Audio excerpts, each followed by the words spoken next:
আল্লাহ রাব্বুল আলামিন কোরআনের মধ্যে বলেছেন এত সুন্দর আসমান আল্লাহ বানাইছে, কিন্তু এই আসমানটা ছিদ্র হয়ে যাবে। ওই আসমানটার ভিতরে চাঁদ আছে, এই চাঁদগুলা খুলে পড়ে যাবে। ওই আসমানের ভিতরে নিহারিকা আছে, নিহারিকা খুলে পড়ে যাবে। ওই আসমানের ভিতরে প্লুটো আছে, এই প্লুটো খুলে পড়ে যাবে। ওই আসমানের মধ্যে উল্কা পিণ্ড আছে, ওই উল্কা পিণ্ড খুলে পড়ে যাবে। ওই আসমানের ভিতরে ধূমকেতু আছে, এটা খুলে পড়ে যাবে। ওই জায়গার মধ্যে ছায়াপথ আছে, সেইগুলো খুলে পড়ে যাবে। ওই জায়গার মধ্যে তারকা আছে, সেইগুলো খুলে পড়ে যাবে। এইগুলো আমার কথা না রে বন্ধু। আল্লাহ রাব্বুল আলামিন বলেন ইদাস সামাউ ফাতরাত, এই যখন আসমানটা ছিদ্র হয়ে যাবে। ওয়া ইদাল কাওয়াকিবু তাসরাত, যখন আসমান থেকে চন্দ্রগুলো আর নক্ষত্রগুলো খুলে পড়ে যাবে। হ্যাঁ বন্ধু, ও যুবকের দল, তার মানে বোঝা গেল আসমানটা লন্ডভন্ড হয়ে যাবে।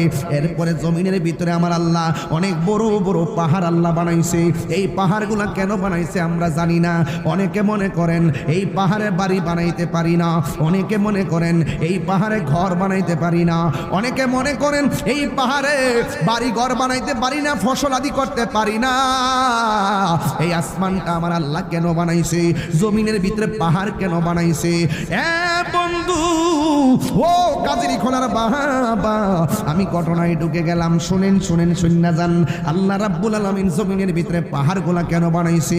একটা মাত্র কারণে পাহাড় বানাইছে। এই পাহাড়গুলার কারণে জমিন নড়াচড়া করতে পারে না, শান্ত হয়ে বসে আছে। টিনের ঘরের উপরে, টিনের ঘরের চালে যেমনে লোহা বসায়, কাঠের মধ্যে লোহাটা লাগাইয়া দেয়, এরপরে গুল একটা পয়সা দেয়, কিন্তু টিনটা বাতাসে উড়াইয়া নিতে পারে না। ঠিক এমন ভাবে আমার আল্লাহ বড় বড় পাহাড় দিয়া জমিনে পেরেক মারছে। এটা আমি তাহিরির কথা নয়, এটা আমার আল্লাহ কোরআনে বলেছেন ওয়াল জিবালা আওতাদা, ওয়াল জিবালা আওতাদা, ওয়াল জিবালা আওতাদা। আমি আল্লাহ রাব্বুল আলামিন,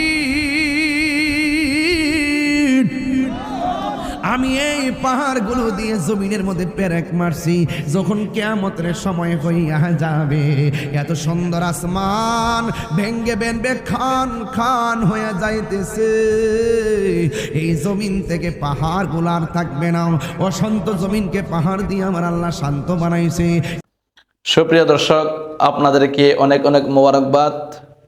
যদি আমার এই ভিডিওটি ভালো লাগে থাকে তাহলে ফলো করে রাখেন, যাতে করে সবার আগে আপনার কাছে আমার প্রত্যেকটা ভিডিও পৌঁছায়। আর কমেন্ট এবং শেয়ার করে দিবেন, সাথেই থাকবেন।